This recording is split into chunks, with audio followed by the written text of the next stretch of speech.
welcome everyone. Greatly appreciate it. Just to introduce myself real quick. I'm Roderick Sams, also known as Rocky Sams. I serve as the Chief Development Officer for Centegix.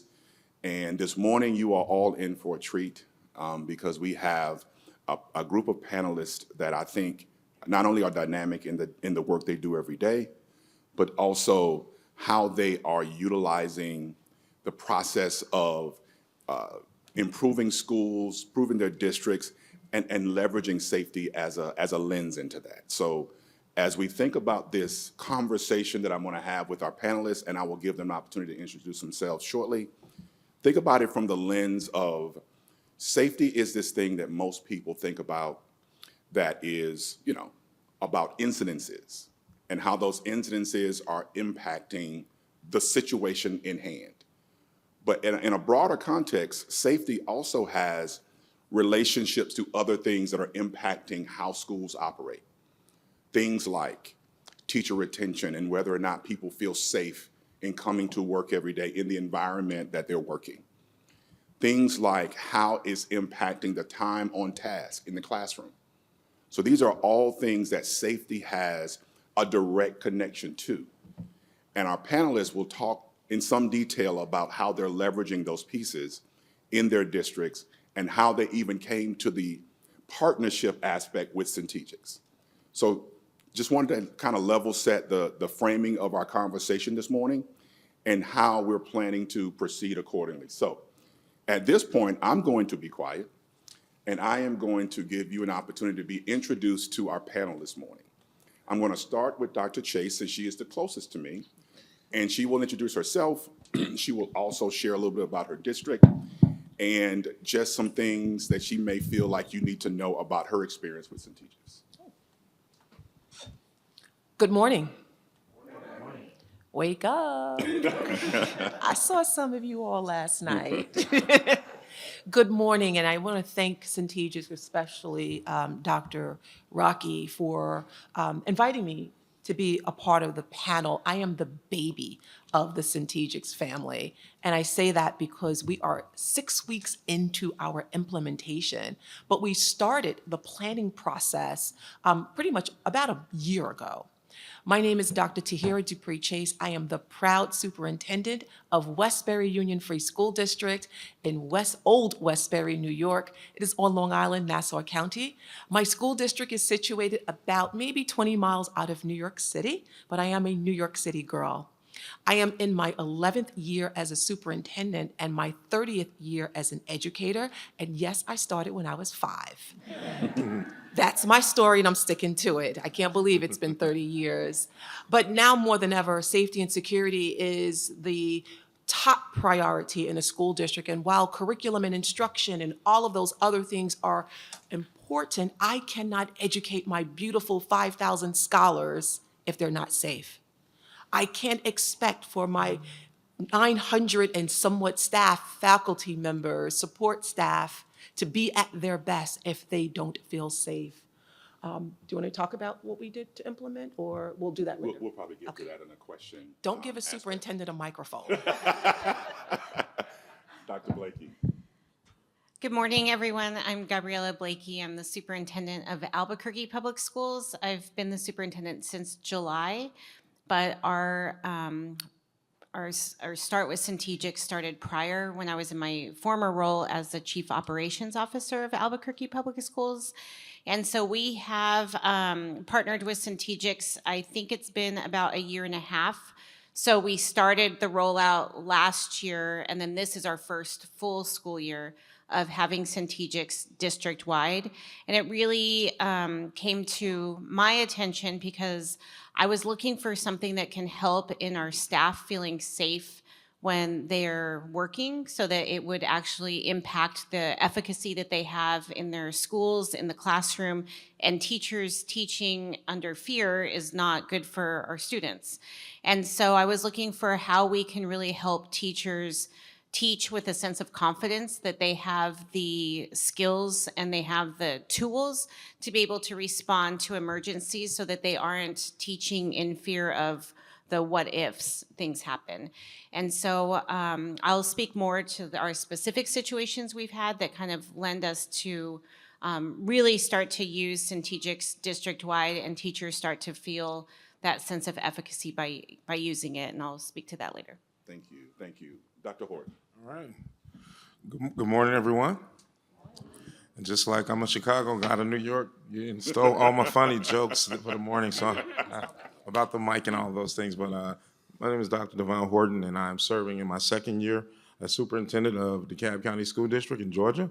I've been a superintendent. This is my 5th year, but 2 years in DeKalb, and I am in my 25th year as an educator. It goes by fast, right? It just adds up quick. As you can see, I didn't have this, Ms. Turner, one of my former board members was here. I didn't have this gray beard when I first came to DeKalb, but it's here now. But no, Dustin doesn't matter. Dustin doesn't matter. I'm gonna start cutting it off. But no, it was I was fortunate enough the year before I came, our board and our school district actually adopted Centegix and through the process. But I was responsible in my first year for the implementation. We have had, I would say, overall some really good success around the use of Centegix.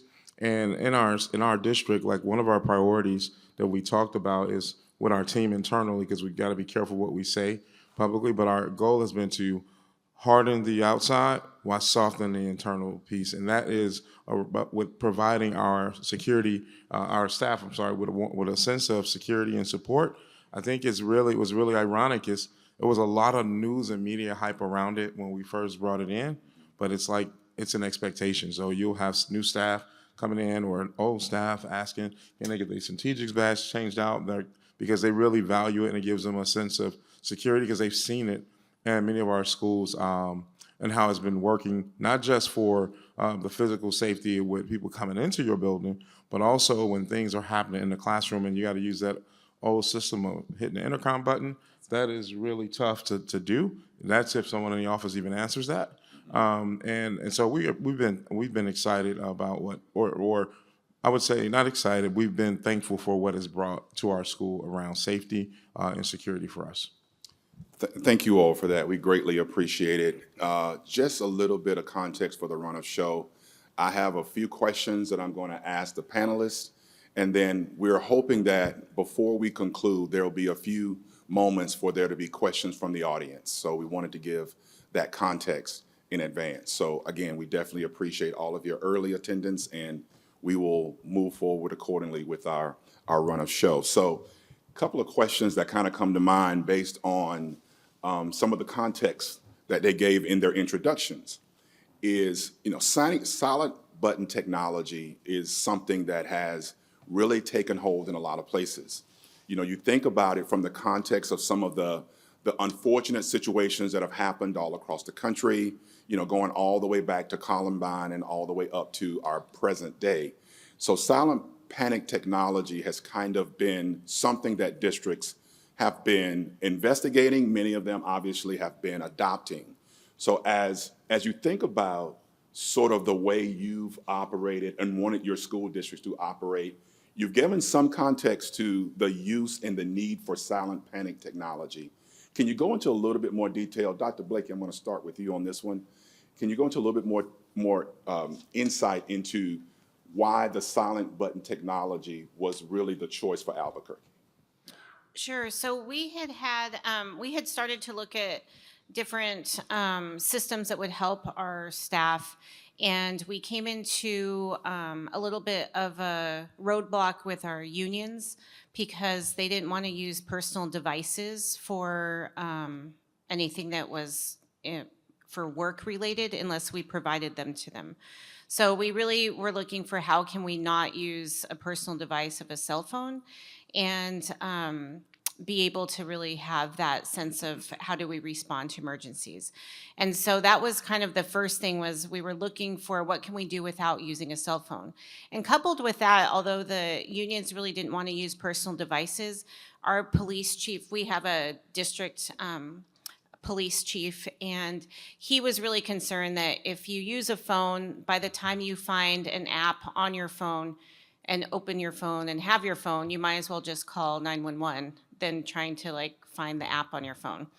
So that was kind of where we thought, well, what else could we use to be able to have something that staff can use anywhere they go? So we were looking at, if they're walking to a stadium that is, at night and they need help, or they are in an area of the school that doesn't have an intercom system, how can they get help? And we also were looking for, how can we not rely on one or two people in a school to put a school into a shelter in place in a lockdown?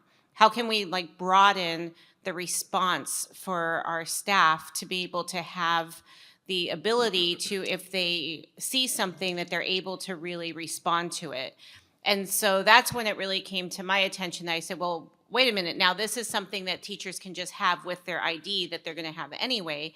And it leverages the opportunity that now we've gone from two people running to the office to, when I was a principal, I remember okay, well, I'll put this school in a shelter in place, but I have to get to the office to be able to put it. Even if the police department calls me and says, you need to put the school in a shelter in place, I still had to get to the intercom, hope it works in every classroom, and tell everybody that they're in a shelter in place. So think of all the time that is taking away from being able to really respond to an emergency.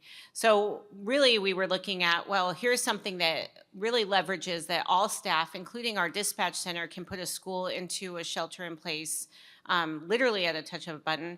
And all staff, if they see something, have the ability to be able to respond to an emergency without relying on one or two people in the school. So that was kind of what really came to our attention, was having some sort of device that would allow those types of things. Thank you so much. Dr. Horton, you mentioned earlier that you kind of adopted, or inherited, I should say, Yes. the implementation of crisis alert and strategics. And so, even though you weren't on the front end of the decision-making process, you had to be integral in making sure the process played out the way you intended as a superintendent, but also with the district's needs and goals in mind. Can you talk a little bit about your experience during the implementation process, maybe even some of the conversations and some feedback you may have gotten from your staff about the why? Yes. So that's a good question. So DeKalb County School, we're suburban, but we're really urban in how we live and operate. It's a large district with 93,000 students in 139 schools, and so the district has its own police force as well. But the police force, they have SROs at our high schools and our middle schools. But our largest set of campuses that we operate are elementary, and we have about 79 of those. And with the 79 elementary schools, there were no SRO officers there. And so when talking with our team as we were transitioning in, they have assignments and they do really well, but one SRO at a high school or a middle school have to cover X number of elementary. And the quickest way to be able to make that connection from the incident in our schools to the SRO officer came through the device, because it was going back to a phone and contacting the office, and the office having to contact the SRO officer, calling them directly when they could have easily been on a call. And so it is really one of the things that we learned. It has brought some uniformity to how we communicate around emergencies within our district. And then there's times were changing, and I want to compliment the district. Prior to me coming, they saw the need for the technology, because today's time, not just today, but we're in a different era of safety, and you can't expect your teachers to, again, jump out there and be able to call a phone or run out in the hallway. That's critical time that's lost through the transition. And there's school activities that are happening across the campus and across the nation for our sports. When we have individuals in practice that have had incidents, they're using them at all times. It was really around safety and preparing for what we all know that will happen in the school. And there are situations that come. So I would say that decision was made with the intentionality to say we want to get quicker with our response time. We want to bring levels of security, not sense, but real security to our staff. And to be honest, the pushback was it was more around the cost. And then you had, when you got a county with 800,000 people, a little bit, some sectors were not quite ready to say that we're in a time where I have to send my child to school, and we do need some additional technology to make sure that they're safe. And so after working through that, thank you, We have a principal here who went through that, and our former board member who went through that, and my chief of staff. We came in, and by the way, the chief of staff is really integral in working with Centegix because our chief of police reports to him, and so there's been a sense of calmness brought that we do have our staff and our students back when it comes to bringing security. Thank you. Dr. Dupree Chase, one of the things that in conversations with you as you went through the process of determining whether or not a panic button technology, silent panic button technology was the right choice for your district, you really took the time to make sure that you engaged stakeholders and really went through the process of making sure that they were involved as much as possible on the front end of the decision to move forward, but also how you leveraged the capability of informing them the uses and why it's important to have it. Can you kind of talk through in detail a little bit about your experience in that way? So I knew the importance of bringing Centegix into our school district, with safety and security being our main priority. But I also know that how it's implemented matters. We, as educators, are oftentimes emotional beings. Here is yet another initiative. And I didn't want this to be an alternative, or if I feel like wearing the badge, or, I'll put it in my desk, or I'll leave it in my car. It's not an option. This is something that we're all going to do. But I didn't want to throw it down their throat. So we started with the Board of Education. We brought the Board of Education to a meeting. They had an information meeting, and we brought other boards of education, and they learned about Centegix. Immediately after the meeting, the board said, "This is what we're doing." And I said, "Absolutely." I knew that anyway, but I had to let it come from them. Y'all know what I'm talking about. Absolutely. And so immediately I thought about the stakeholders in our school district and some of the possible things that could be wrong and some of the possible barriers that can come up. The first thing I thought were the teachers' union, the security union, the unions, period. So we brought all of the unions together, every union, food service, clerical, didn't matter. We have about 8 unions in our school district. 8 negotiations, 8 contracts, 8 unions. And we brought all of the union leaders with their vice president to an information meeting. And we explained what we were doing. And we said, we want you to ask all the clarifying questions because we want you to be our partners in implementing this. And when your membership asks you questions about this, you will have the answer. We will? Absolutely you will. So let's learn together, and I'll learn alongside with you. So that's exactly what we did. We had a breakfast meeting. We brought every union leader with their vice president to a breakfast meeting. They met with Centegix themselves. So it wasn't like a third-hand information. They got to ask questions. The main question is, if I go off campus, are you going to follow me? No one's interested in knowing where you're going for lunch. It works once you leave the geofence, it's deactivated. They had to ask those questions to get it out. And so at the end of the meeting, I asked them, so how do you feel? Can we do this? You guys got me? We're going to walk side by side with this? Let's go. And so we immediately started the implementation. But it was important that we engage them because we didn't want any blockage. We didn't want any barriers. And it was also important to follow up with them. Now that you've digested this, tell me what your thoughts are. Do you have any questions? No. When do we get the badges? Okay, great question. So then we started that process, is making sure everyone had the badges and making sure that everyone was trained before receiving the badge. So it wasn't just, here's the badge, now go do it. It was making sure that they were trained and they were comfortable. We had a couple of test runs. I wasn't supposed to tell you that, but I had to press it myself to see how fast people were going to come. And, it really, really worked out well for just to be 6 weeks in at our school district. And the other stakeholder group was the parents. We wanted to let the parents know what we were doing and that in addition to wearing the mandatory ID badges, we added the wearable devices behind the badges. And so I wrote a love letter to my community, just reiterating and underscoring the importance of safety and security in our school district. And we've added yet another layer to safety and security. And here's what we're doing, parents. A few of the parents responded, "Thank you so much. Thank you for caring. How do we learn more? Here's the website. Here's some information. Go to the website and see for yourself." So now I have 7 board members asking me when we have board meetings, can we wear them too? Absolutely. So that was important to engage everyone, to let everyone know that we are empowering you to be a part of the safety and security at the school district, that it's no longer just a Department of Security's responsibility. It's not just my responsibility. It is our responsibility for the safety and security for everyone. That's what we did. Thank you. As you can already see, there's a real reason why we have these three on this panel this morning. Switching gears just a little bit, but also piggybacking off of something that Dr. Dupree Chase just said in regard to stakeholder engagement and involvement, and also the communication aspect of making sure that your broader community, your parents, other stakeholders that you have within your districts understand this investment and why this investment made sense for your respective districts. Superintendent leadership is key in initiating an enterprise solution like a safety solution like Crisis Alert and our safety platform. And having involvement from the superintendent level, while you may not be in every meeting and have every conversation, you still are asking the key and guiding questions to your staff and making sure that the process is working for the betterment of the overall district. Dr. Horton, you were in the middle of the implementation, coming in as a new superintendent.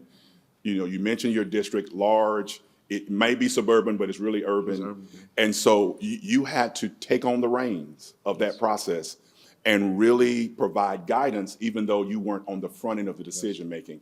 Can you share a little bit more specifics around kind of how you engaged the team and making sure that the process worked appropriately? Yeah, so we, I would honestly say we have a great leader that's leading our public safety we've had. This is our second one since I've been there, but they were very familiar. But I think the most important thing that I would share is some data. The community loves to know if the investment is panning out. And so something that we would do a couple of times a year, we would share our data. So I'll just share from last school year, the first year of implementation, we had a total of staff alerts, 2,124 alerts. And breaking that down, there were, in a full lockdown drill, there were 108. There were 7 severe tornado warnings used for that. There were interior lockdown, level 2s, there were 3. Drill evacuation, there were 3. All clear, we use it for all clear, 56. So communicating that everything is good, we leveraged it for that as well. And then we had, for full drill lockdown level 3, 51. Drill interior lockdown, there were 9. Severe weather tornado 1, and drill exterior lockdown 4. So we share this data a couple of times a school year with our community and our board. And so that's something I have our board chair. If there's a fight in the school, or anything, she would always say, "Did they use strategics?" And it's important. It makes us feel good. We hear Mr. Brown, we hear that a lot, and sometimes like that wasn't a strategics thing, but yeah, we use it. But no, it's so that was last school year, full year again. 2,124 examples of that, and it's so minor the number of times that it was used by mistake. We're talking maybe less than 5 for a district with 15,000 plus staff members, which is huge. And currently, for the year that we're in now, we'll be sharing this data in our our April board meeting. So far, we got 920 staff alerts for this year, so it's cut in half almost, but the nice weather's coming, so it probably could beat last year's data. 7 for level 3s, 1 for tornado, 4 for drill interior lockdown. So drill meaning we're prepping, right? And then full lockdown, there were 52 to date for this school year. All clear 13, interior lockdown 7, and a drill for tornado was we used it for 1. And so what's important for us and how do we strategize? We have to be public with our data. We have to let the community know and our staff know that it's being used, and open up the space for conversations. I can be honest, we all receive significant numbers of emails a day, but we haven't got one to say, "Hey, strategics, well, why do you all have that?" Like that question is no longer being asked. It's really asking, how's it going? And what can we do to better support it? So anyone that comes our board, as you stated, any member of our team, myself, I have mine. We're all using it. I haven't used it yet. I haven't tested it, but definitely it's a strategy to say for publicly communicate how the product is benefiting your staff, and I really believe that will help them to for the community naysayers to really be at ease around that. All right.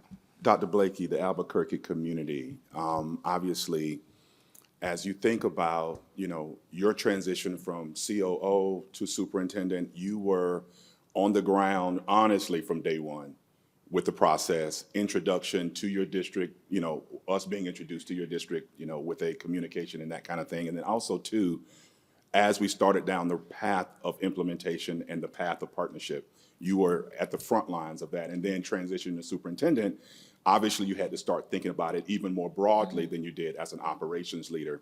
Can you kind of talk through that experience, moving from being the operationals person, operationals leader, now becoming the superintendent, where you had to think about it more broadly in this implementation, but also the partnership itself? Sure, and I think it's actually it's probably the only thing in my job that's easier now, is from the operations level of rolling it out to the superintendent level, because I think that we were kind of had a little bit of a gap because it did roll out from the operations side. So it did still kind of feel like it was a safety and security, like operations initiative, and not as much as a district-wide initiative. And so I do feel like now as superintendent, I'm able to talk about it more at a broad level in the district, that this is how we as a district, all sides of the district, respond to safety, rather than it being like in the operations side as far as rolling it out. So I do appreciate that I'm able to talk about it more, and I think people are always kind of surprised that I know so much about the ins and outs of it, because if something was rolling out now, I probably wouldn't be as like on the ground knowing exactly like how everything was installed, and knowing all the ins and outs of how it works, or having like inside knowledge of the platform and how to read it. And so I do know all of those things. But I'm able to use it in a lot of different conversations to talk to people like, did you use the Centegix badge when that happened or not? And being able to really respond to using it as a district level and how we respond to emergencies. So I think as superintendent at this level, it's really helpful to be able to say, this is what we do for security on a different side of, as you had said, it's not the hardening of the school, which we've done so much of, but it's really like, how do you soften the inside of the school so that people have responses to be able to react. And so I do think that at a district level, especially as we use it more and more, people are really starting to see like, okay, this is like a district response to how we empower our staff to be able to respond to emergencies, to feel safe. We don't have tornadoes, so we haven't had any of those, but we have a lot of, shelter in places that we've used it for. We've had a lot of experiences with staff that we've had to use it for, and I'm able to speak to it at a higher level with the departments and the district on how we use it as Albuquerque Public Schools to feel like we are all protecting ourselves from being safe. Thank you. Dr. Dupree Chase, one of the things I can remember a conversation with you maybe not too long ago around just the whole idea of the feeling of safety for your staff, right? Making sure that your folks feel like they have something on their person that allows for them to feel like, if I need help, I can get it. And then, of course, thinking about it broadly from the superintendent's perspective, how that then plays a role into their ability to perform in their instructional capacity. Do you have any lens, I know you're early in the process, but do you have any lens or have had any insight from your staff as to how that has actually helped them in their day-to-day functional role as educators or any other role that they play in your district? Wellness remains another priority of our school district, and here is another aspect of ensuring the wellness of your staff.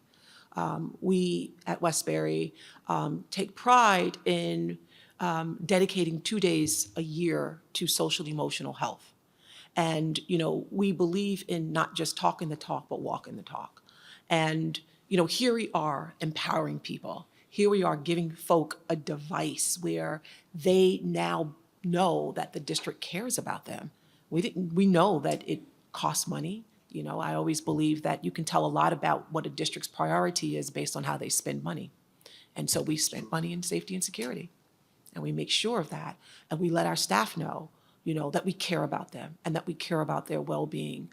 What we also do is that whenever, and mind you, we're 6 weeks in, and we've had about 7 deployments already. Every time it's deployed, my security director will reach out to me, and she'll let me know, who actually deployed it. And I will send that person an email simply saying, thank you.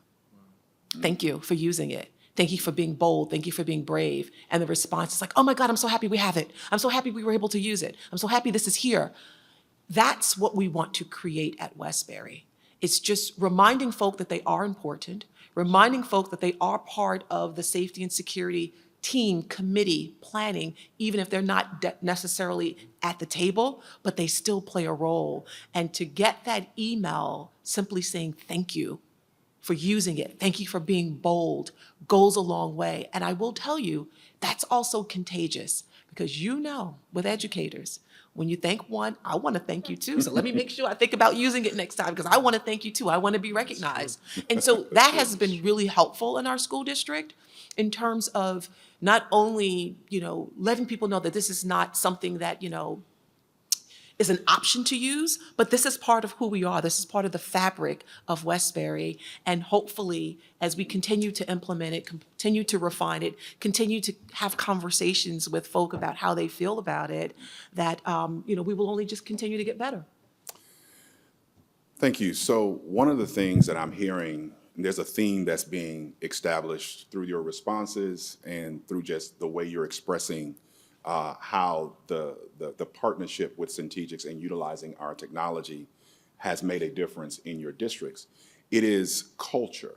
It is a culture of safety that is being established or that is being energized through this partnership.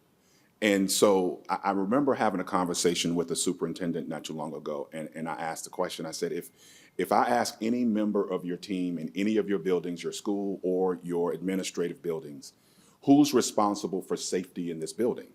I said, who do you think they would say? And then, of course, many of them said, if it's a school, they'd say the principal, or they'd say, the head of security or whatever. But then I asked another superintendent who is a crisis alert Centegix user, and I asked the very same question, and he said, we all are. Yes. Right? We all are responsible, and we all play a role. So when I think about that framing, right, when I think about that transition from it being one person or maybe a couple of people's responsibility to everyone's responsibility, what has been your experience in your districts having that be the framing of that piece where the culture is starting to take hold, where we are all a part of the process? Dr. Horton, you want to speak to that a little bit? Yes, I think as you hear my phone ping, and you see all those of our phones on our desk, and everyone have their phones in their hands, we launched this past school year something called Disconnect to Reconnect with our cell phones. You probably see where I'm ready to go with this. And one of our biggest challenges, again, we have a principal that was one of our pilot schools. We gave we gave different access. So there were some pouches, there were phone lockers, and then we had some schools that adopted all schools. It's a whole plan for the district that use their own structure in their own buildings. And Centegix end up becoming one of our saviors around why Disconnect to Reconnect was the right move. And because families were saying, hey, we use this for safety. We use Centegix, right? And so if something was to happen in our schools, our teachers would make that communication. We leverage that point to say that even with a cell phone, it's shown in a lot of incidents when there's school shootings that calling families creates chaos and all kinds of angst. And so our movement it's connecting to our level of engagement in our schools, because we're able to launch the Disconnect to Reconnect, what I would say with a high level of fidelity, has been pretty successful. I didn't tell you, I got a note when I visited your school the other day from a student that was upset. I could tell you're running your Disconnect to Reconnect really well, according to the hand note they gave me. But it's great, right? And it wasn't a text message. Yes, no text. And so the fact that that we were able to leverage the safety conversation, like what if something happens? Everyone goes to the worst case scenario. We had a system, not a product, that the district collectively we had adopted And I would say buy-in is probably one of the highest levels of buy-in across the district. I'm probably going to try to steal something you just said, which is communicating when they use the crisis. But I'm gonna send that to the chief of staff. That's a lot of, that'll be a lot, that's a lot of emails. But no, I think that's a brilliant strategy, and I think our public safety would love to probably send something like that. But yeah, it's really helping us to make the safety of, we're going away from our phones. It's brought in a level of ease. And Ms. Turner, I don't think you got a lot of communications about the disconnect to reconnect in your area when you were there. We don't get those because we know the cell phones, as far as that security blanket, is no longer seen that way in DeKalb County schools for the most part, and they've leaned really heavy on our strategics as a safety mechanism.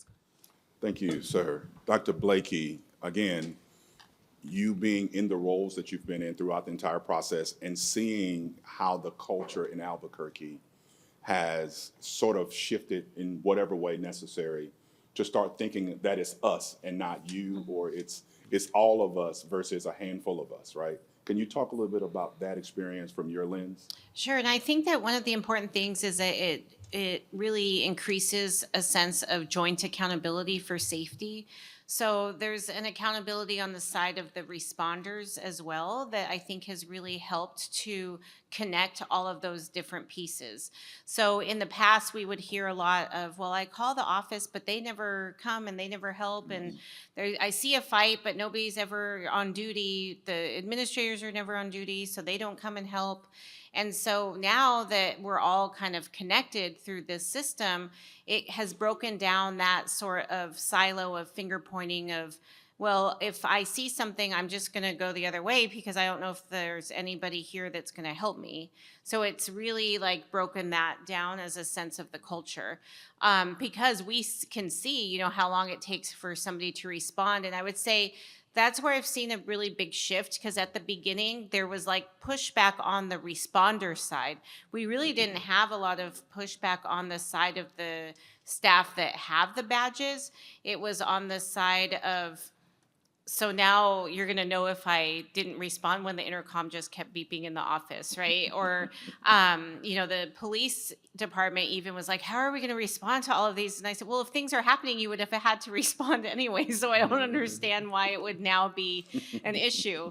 And so that really, you know, that was a kind of an aha for me, is when we did hear pushback from responders of how are we going to respond to all of these alerts? And I thought, but you would be responding to them anyways. So I don't think it's just the accountability side of it. And we've really broken down that part of it to know that when people ask for help, they really do need it. And that there's that sense of trust that can start to be built across the district between departments, that if I press something, I know that somebody has my back to come and help.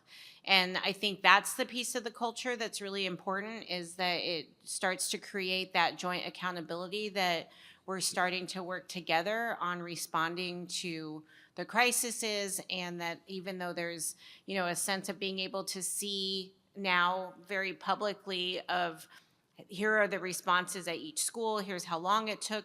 We have not used it because of a culture building. We have not used it to have like the principal supervisors go through it and say, why did it take you, 7 minutes of a response rate for all? We don't use it for things like that. But there is a sense of knowing that there's accountability on both sides and that people can rely on each other. So that's a great point. And again, Dr. Dupree Chase, I'd like you to kind of take that last piece that Dr. Blakey just said around the accountability and how that has played a role in the cultural dynamic. Again, as an early user, you're just really a few weeks into you're actively utilizing the system. There's obviously some things that you haven't had an experience with yet, but just that sense of throughout the process that you used to engage and inform and actually activate your folks to be a part of the process, still probably participated in that cultural dynamic and helping the accountability across your district be a successful piece of the puzzle. Can you share a little bit about the things that you've started to hear from your team and how that has played a role in the shift culturally in regards to safety in the aspects of that? So I think whenever you implement something new, there are always going to be those who are waiting for the next shoe to drop. waiting to say, I knew it wasn't gonna work. They wasted money. I knew they didn't know what they were doing. Who do they know at Centegix? So we were waiting for that. And I think, is Dr. Sams her cousin? So, I'll ask my dad when I get home. so I think the first time it was used was at a middle school in the auditorium.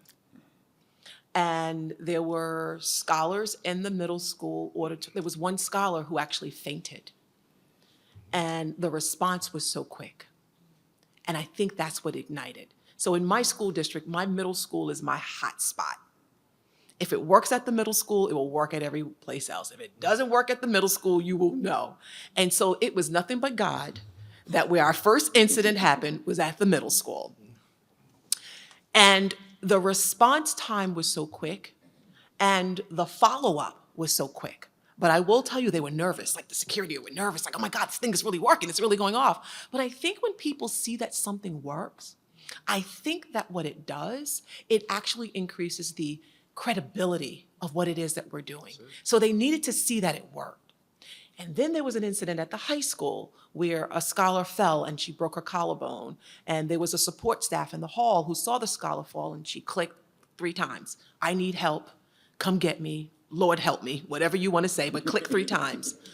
And so by clicking 3 times, the response team came right away. And I think that became the new rumor in the district that this thing works and that people will come quickly. And I think that gave folk a level of at ease. So maybe they do know what they're doing. So maybe this can work. And then all of a sudden we were getting the clicks, and we were getting the alerts for different instances. But they were clicking for the right reasons because we had issues. You know, we had a teacher faint yesterday and the TA in the room, oh, I had a lot of folks fainted in my district, right? I'm just saying, what are we doing over there?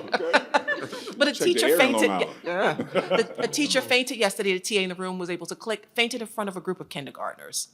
Yeah, so that didn't go over well. But was able to use it and respond quickly. EMS came. It was attached to the 911 alert system. But they got to see it work. And I think, again, it feeds into the credibility of what it is that we're doing. It gives people that reassurance that you are empowered to use this device and you are going to get the response. And knowing that central office has your back. Principals will call me immediately, like, we got the alert. I'm like, yeah, I know, I got it on my phone too. But again, it's that accountability of knowing that when they get the alert, they let us know because we have put protocols in place on what you're supposed to do. They're following the protocols. The response that they're getting from central office and the other security leadership team, I think is also very, very helpful in the accountability. But I also will say this much too. My security team has reached out to folk at Centegix, and I think that was really helpful. Number one, not only did they reach out, but they got a response. They spoke to a live person. They spoke to someone who knew what they were doing and was able to answer their questions. And you know, at a school district, when you call your partners, right, in education, and you don't get the response, the first thing you say is, we bought this, and they're not here for us, and they kind of left us hanging. And that wasn't our experience. So that accountability wasn't just on Westbury, but the accountability to Centegix, to us in return, and being responsive to us and answering our questions and being there for us. And again, I think this is made for a very healthy implementation. Thank you. This is at a place where we're going to open it up for some audience questions in a second, but I do have one more question for the panel. And then once I ask my last question, obviously I'll open it up for questions from the audience. My last question is really simple. As you now think about where you are in this partnership, and obviously it has done a lot for the cultural transitions that have taken place. It has done a lot for the communication consistency across your districts, whether it's small, medium, or large. It has done a lot for creating that sense of safety and accountability across all stakeholders and all involved in that process. But as you move forward and as you start thinking about how safety is going to be utilized in a more dynamic way in other aspects of the district, whether it is, can I see this as a way for me to make sure that my teachers feel like they are appreciated and thus I can retain my best and brightest and even recruit those who may have options and want to choose DeKalb, Albuquerque, or Westbury as my school or my district of choice. How is it then sort of impacting the academic environment and teachers feeling like I can actually stand in front of my class and deliver instruction with credibility and quality because I don't have to worry about whether or not if something happens, I can be protected and my kids that I'm teaching can be protected. So in a broad sense, can you just talk a little bit about how you see this playing out in the future as it relates to how safety plays a role in that whole ecosystem of performance?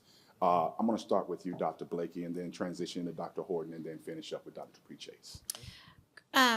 So the interesting thing about it is that, we've had it for a year, and the part that we got a little pushback, which you get, I think, anytime there's safety and security measures, is, well, there's the prevention and the response. And we're really targeting the response side of it. It doesn't negate the prevention side of it, but you have to integrate those two together. And this is really looking at the response. And so what I'm really trying to do now that we have the first year of implementation is really see how our staff sees that it's a direct response that they can use with students that are really disruptive in class. We get a lot of concerns from teachers that, students are not regulated in their behavior, that they don't know what to do. And so as I listen to that, I'm really thinking I think there's a place for the response and how we really work with teachers to build up their efficacy to say, we are working as a community and a school district on how to really help with the mental health that our children need to be able to be successful. Coupled with that, we need a response when something happens, because that's not an overnight, oh, I have a great idea of how to solve all of the, mental health challenges of our students, and we're going to start that tomorrow, and it's going to be all fixed. So we can't do that, and I think that causes frustration stuff sometimes around the staff. But what we can do is create systems that are able to respond so that as we start to put in interventions for behavior for students, we can start seeing if that's working on this side. But how do we create this culture now with our staff that they know that that's what Centegix is for too, is that you have an alert badge that if you need something and you do have a student that is disruptive, that you can call and somebody will come and do that. Because I think that the first rollout of it was, and I think that this speaks to one of your previous questions, because operations was putting it out, it was very it's for a big emergency. So now we really have to work on how do we use it for day-to-day help, assistance that you need from the office to really help build that culture of teacher efficacy, that then teachers feel like we're working on interventions, but if this child's not regulated, I know exactly what to do because I can use this button. And that connection is something I really want to work on now with our staff, is now that we have it, it's not just if there's a big crisis, if there's a fight, but how can it be that we respond to it as the response while we're working on the prevention of how we're supporting our students to give teachers that efficacy, because we do hear their concern about the classroom environment and what to do with students, and that they're really overwhelmed, the teachers are overwhelmed, they don't know what to do. And I'm like, well, we can do the response. And I really want to work with the staff on building up their efficacy so that becomes something that we do as Albuquerque Public Schools to support each other when we need help. Thank you. Dr. Horton. I want to get somewhere in between what you just stated, Doc. And for us, very early on, there were teachers who were using it for managing classrooms early on, but it ended pretty quickly because our leaders, our principals specifically, really had to work with their staff to get them to understand this is emergency purposes only. But as we looked at that data, our team, we realized coming in as we were going through this process that this gave us an opportunity to provide additional support to our teachers around classroom management. And so we're currently in a good position around training staff around restorative practices, because there has to be immediate, that button is the That's the extreme. But we got it. We were able to, and it can't be weaponized that way. And so we've gotten sort of practices off the ground pretty strong in our district. We're also training staff in de-escalation techniques around verbal de-escalation. So it's opened up the doors to weaponize training, right? As a, hey, here's what we need to give you, because if you're pushing this button, you're going to make this a little bit larger than what you, and bring a lot of attention to you that you're probably not going to want. Right. Prior to Centegics, you can only imagine if there's an incident and the teacher wants to put a student out the room, there's no documentation, you don't even know. But now with Centegics, if you're doing that, it's documented somewhere. And so they've been a lot more, I'm not saying they weren't open prior, I wasn't there, but we've been really moving around the de-escalation. Our PBIS initiatives have lifted like pretty significantly.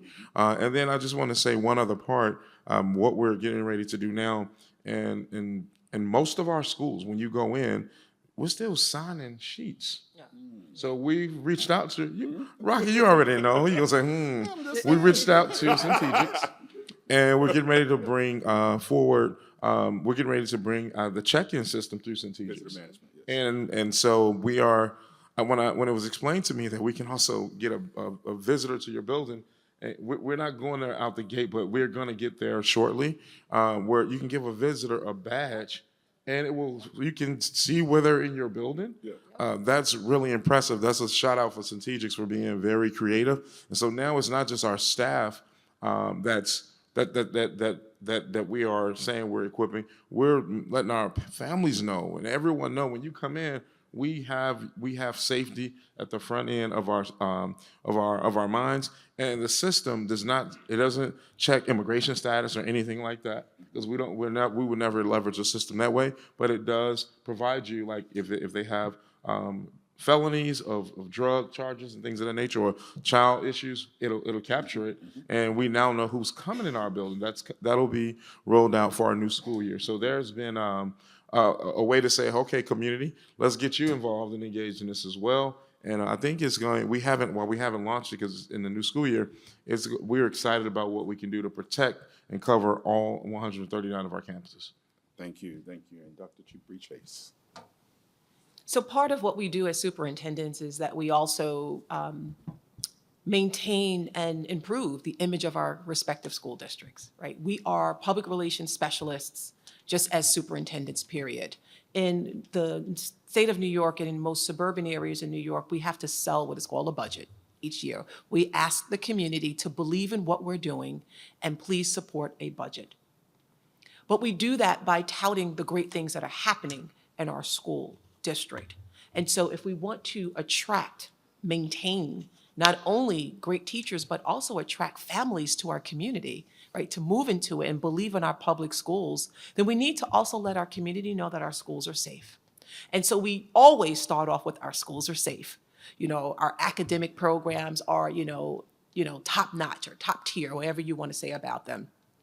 But people are looking for safety. When a parent sends his or her child to school each day, the expectation is your child will come home in one piece, safe, and that your child had a safe experience throughout the day.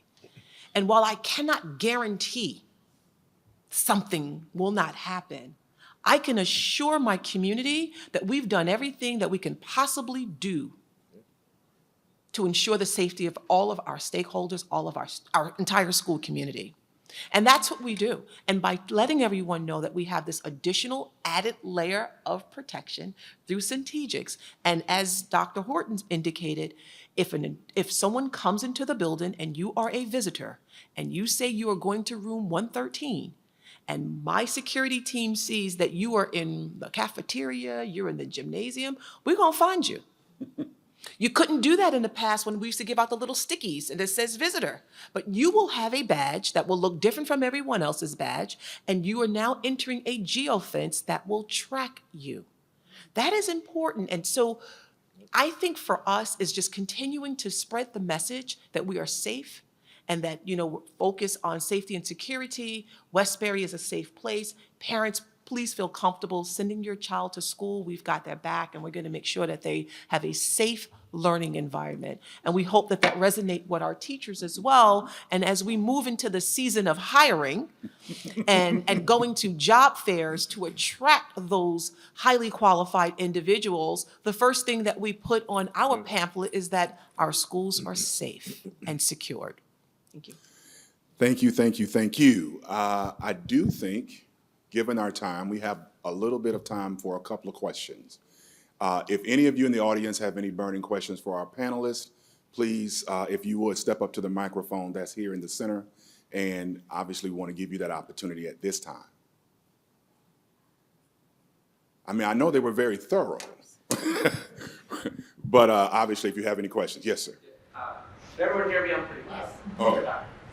So my experience, when you provide a solution or service to a district, it's used as intended, but then it's used in so many more really innovative ways that I couldn't have thought of. So I'm curious for our panels. I think the tornado drill warning is one I've never been on with. Are there any other unique use cases you're doing now or want to roll out using the technology as a website? I'm assuming that's an open-ended question, or is that specific? Okay, all right. Does anyone have any thoughts around that one? I won't say it. Oh, okay. I would just say, Chief Palmer and Ms. Alexander, I'm sure this is correct. Our bus drivers also had. We're working on the geo code. For them to have it in their routes. Mm-hmm. That's a little different because they move around the county. But we've had incidents, as we all where families or parents want to fight the bus driver and things of that nature. So we're really trying to uplift a strategy to actually give it where bus drivers. I don't know if I'm sure you all got something in the works that we've been communicating. So that's coming down the pipeline. That's one way. And then you think about, we have a lot of buildings that don't have students in them, and in the past those buildings were kind of left a little bit kind of on their own. So every single staff, if you're stationed at a facility, you actually have the Centegix badge. So I think that's something for us. Some of these incidents occurred at campuses where we didn't have students, and so that's great for us. That's how ours is too. It's really looking at broadening it. So we do have bus drivers have it. Right now they have to go to the nearest school to press it if they need, but at least they have something that they can pull up and get assistance right away if they need assistance. And like our stadiums and looking at how we broaden the work of it. Our board members do have them as well.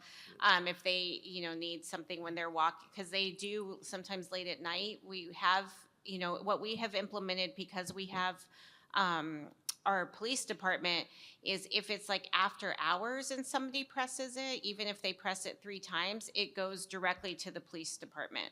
So that there is 24/7 response, that if you're at a district facility or you press it, because otherwise it kind of negates it where we see, well, it's going to call the principal's not there.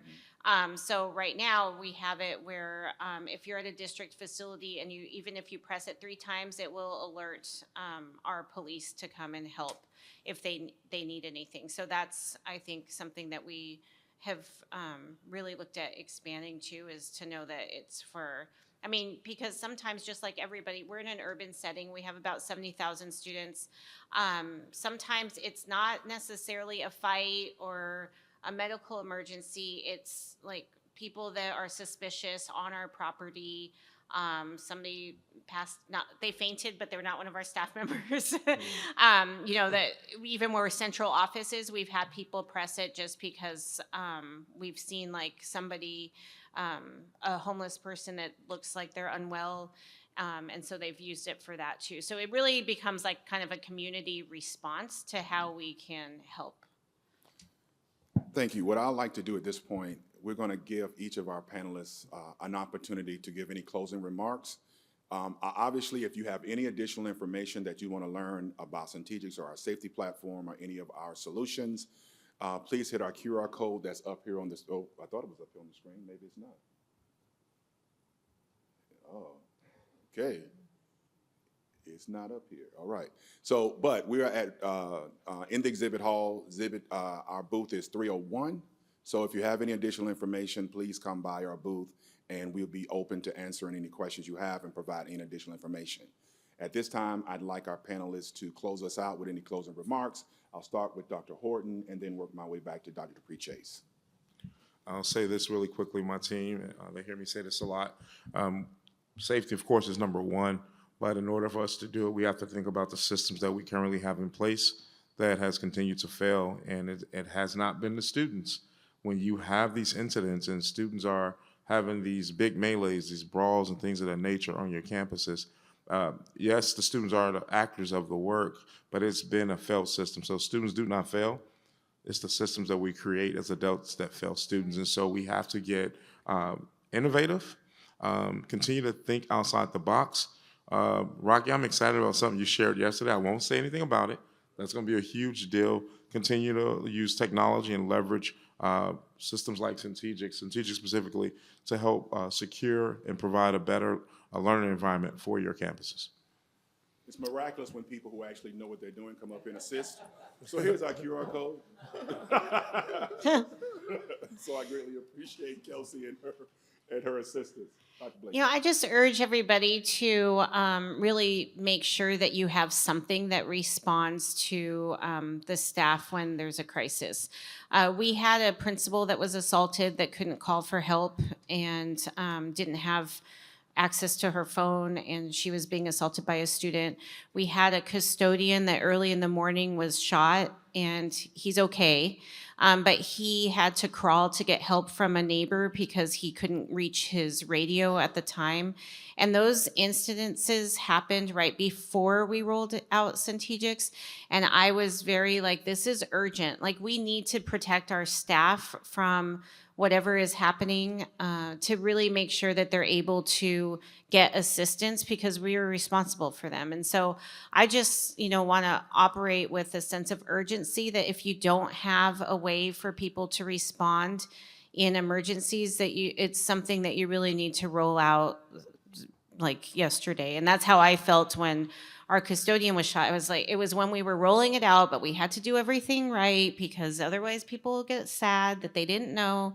And I was like, but that's at the expense of somebody not being able to get help when needed. And so there is a sense of urgency with this, that the one thing we really didn't mention is that when it's pressed, it also puts the whole school, it takes over all of the computer screens, lights go off in the school, it gives a verbal announcement. So even if something happens when you're by yourself, you can scare somebody away by pressing it, because everything kind of alerts them as well.